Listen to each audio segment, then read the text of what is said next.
बहुत समय पहले उत्तर के पहाड़ों के बीच बसा एक राज्य था। इस राज्य पर राजा विक्रम सिंह और उनकी रानी माधवी राज करते थे। दोनों का वैभव चारों दिशाओं में प्रसिद्ध था। पर इस राज्य का एक रहस्य था। राजमहल का उत्तर दक्षिण का एक कोना, जिसे दशकों से बंद रखा गया था।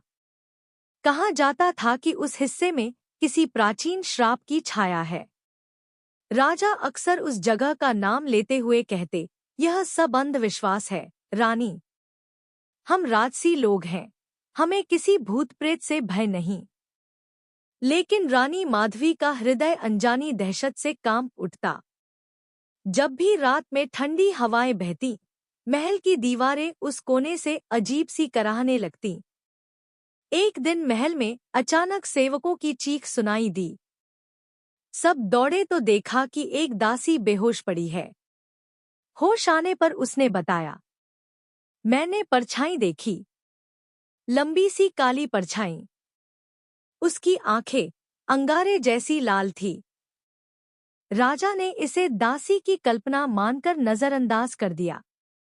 लेकिन ऐसी घटनाएं बार बार होने लगी। कभी रात में महल की घंटियां अपने आप बज उठती, कभी दरबार की चौखट पर खून के धब्बे दिखाई देते और सुबह तक गायब हो जाते। रानी माधवी ने राजा से कहा, महाराज, यह संयोग नहीं है। हमें उस बंद हिस्से का रहस्य जानना होगा। एक अमावस्या की रात राजा ने अपने सैनिकों को लेकर उस हिस्से के दरवाजे को खुलवाया।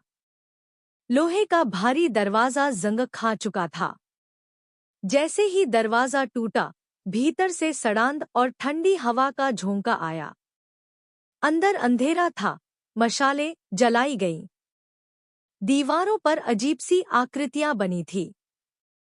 मानव खोपड़ियां, राक्षसी चेहरे और रक्त से सने हाथों के निशान। कमरे के बीचों बीच एक टूटा हुआ सिंहासन पड़ा था, जिस पर अब केवल राख जमी थी। सैनिक भयभीत हो उठे। तभी एक बूढ़ा पुजारी वहां आया। उसने कहा, महाराज, यह वह स्थान है जहां आपके पूर्वज राजा रणवीर ने एक तांत्रिक को धोखा देकर मृत्यु दिलवाई थी। तांत्रिक ने मरते समय श्राप दिया था कि इस वंश की सत्ता कभी चैन से नहीं रहेगी। यह छाया उसी श्राप का रूप है।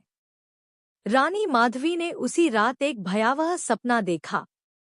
उसने देखा कि काली परछाई उसके कक्ष में आई और फुसफुसाई, तुम्हारा राजा मेरा ऋणी है, उसका अंत निकट है। रानी चीखकर जाग उठी। उसके माथे पर पसीना था। वह दौड़ी दौड़ी राजा के पास गई और सब बताया। राजा ने हंसते हुए कहा, रानी, यह केवल सपना है। मैं तांत्रिकों की कथाओं पर विश्वास नहीं करता। लेकिन अगले दिन सुबह राजा के निजी अंगरक्षक मृत पाए गए। उनके चेहरे पर ऐसा भय अंकित था मानो उन्होंने मृत्यु से पहले कोई दानव देखा हो।